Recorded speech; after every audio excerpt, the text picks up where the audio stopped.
Hello friends, welcome back to another video. আমি আবারও একটা নতুন রান্না নিয়ে চলে এসেছি, সেটা হচ্ছে এমা দাচ্ছি। এটা বেসিক্যালি ভুটানের একটা সিগনেচার ডিশ।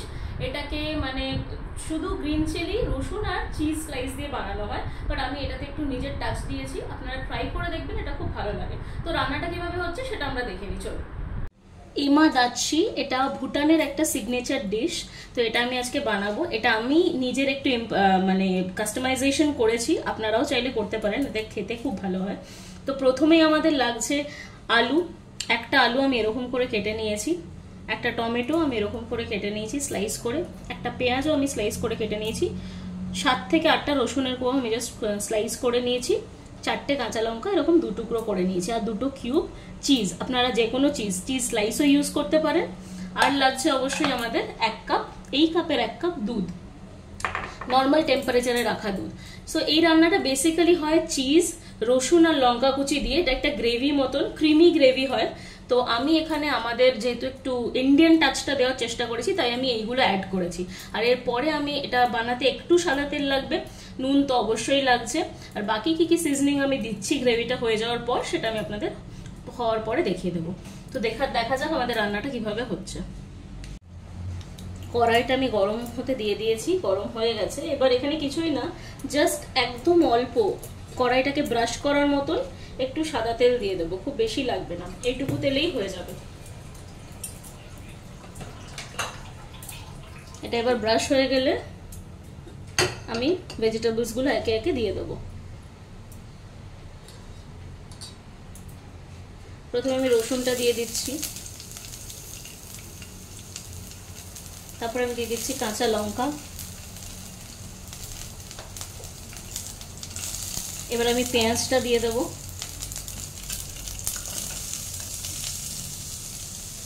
এবার আমি আলুটাও দিয়ে দেবো, একে একে সবগুলোই আমি দিয়ে দেবো। আমি টমেটোটাও দিয়ে দিচ্ছি।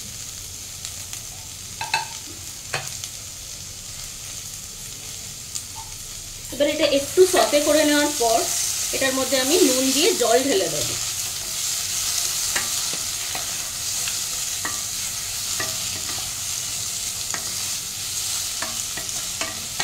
এবার এটাতে গ্যাসের ফ্লেমটা লো করে দিয়ে, আর কিছুই করার নেই, একটু নুন দেবো আর জলটা দিয়ে দেবো।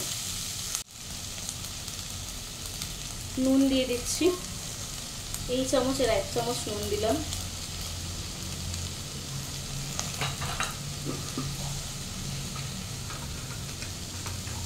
আর জল অ্যাড করে দিচ্ছি। মোটামুটি সবজিগুলো সেদ্ধ হবে বা সবজিগুলো ডুবে থাকতে পারবে সেই পরিমাণে জলটা আমরা দিচ্ছি। এবার এটাকে একবার হাই ফ্লেমে বয়েল হতে দিয়ে তারপর আমি ফ্লেমটা লো করে ঢাকা দিয়ে দেবো। এবার এটা দেখুন বয়েল হতে আরম্ভ করে দিয়েছে। এই সময় আমি গ্যাসের ফ্লেমটা লো করে দেবো আর লিডটা দিয়ে কভার করে দেবো। এটা কিছুক্ষণ বয়েল হোক, তারপর আমি বাকি জিনিসগুলো অ্যাড করব। আমি এবার এটা একটু ঢাকনাটা সরিয়ে দেখবো, 10 মিনিট মতন এটা ঢাকা ছিল। এবার সরিয়ে দেখে নেবো যে আলুটা সেদ্ধ হয়েছে কিনা। বাকি সব কিছু তো সেদ্ধ হয়েই যাবে, তো একবার এটা আমি চেক করে নেব। একটা স্লাইস আলু এভাবে নিয়ে, হ্যাঁ দেখুন মোটামুটি কাট করা যাচ্ছে, এই যে কাটটা করা যাচ্ছে, আর একটু সেদ্ধ হবে। তাই আমি এবার কি করব, একটু ফ্লেমটা বাড়িয়ে নিয়ে আমি এবার দুধটা দেবো। এই দুধটা আমি রেখেছিলাম, সেই দুধটা আমি দিয়ে দেবো। দুধটা দেওয়ার পরে কিন্তু সঙ্গে সঙ্গে নাড়াতে থাকতে হবে, না হলে এটা কেটে যাবে। দুধটা অ্যাড করে দিচ্ছি। এবার এটা স্টিল হতে দেওয়া যাবে না, এটা নাড়াতে থাকতে হবে। এই সময়ে চিজটাও আমি দিয়ে দেবো। চিজটা আপনারা স্লাইস অ্যাড করতে পারেন বা গ্রেট করে দিতে পারেন। গ্রেট করে দেওয়ার মতন এখানে কিছু নেই, তার কারণ হচ্ছে এটা গ্রেভির সাথে মিশে যাবে, তাই আমি গ্রেট করে দিচ্ছি না। আমি এরকম হাত দিয়ে জাস্ট ভেঙে ভেঙে দিয়ে দিচ্ছি। ক্রিমি টেক্সচারটা এটাতেই অ্যাড হবে, কোথাও লাম্প না রেখে আমি এরকম ভেঙে দিয়ে দিচ্ছি। এরকম ভাবে ভাঙবেন, পনির ভুর্জির সময় যেরকম ভাবে ভাঙা যায় সেরকম ভাবে স্ক্র্যাম্বল করে দিয়ে দেবেন। দিয়ে তারপর আবার ভালো করে একটু মিক্স করে দেবেন। এটা আবারও ভালো করে ফুটবে। আমি এখন এটা খুব ভালো একটা স্মেল পাচ্ছি, আপনারা পাচ্ছেন না তাই বুঝতে পারছেন না। মানে এই স্মেলটার জন্যই টেস্টটা আসে বা গ্রেভিটা খেতে ভালো লাগে। তো এরকম বয়েল করার পর আর একটু বয়েল হবে, তারপরে আমি এটাকে সিজনিং গুলো দিয়ে বন্ধ করে দেবো। তো এটা আমার একদম রেডি হয়ে গেছে, আমি এই সময় গ্যাসটা অফ করে দেবো। এবার বাকি যে সিজনিংগুলো দেওয়ার আছে সেটা আমি দিয়ে দেখাচ্ছি আপনাদের। ফার্স্টে আমি দিয়ে দেবো একটু অরিগ্যানো। এই অরিগ্যানোটা কিন্তু আমি নিজে থেকে অ্যাড করছি, রান্নাটাই ছিল না, যেহেতু আমি একটু টাচটা আলাদা দিয়েছি, বাট খেতে খুব ভালো লাগে। অল্প একটু অরিগ্যানো, অল্প একটু চিলি ফ্লেক্স, এটা স্পাইসি হবে, এমনিতেই এটা লঙ্কার জন্য স্পাইসি হবেই, আর একটু স্পাইসি করার জন্য। আর সব শেষে একটু গার্লিক বাটার।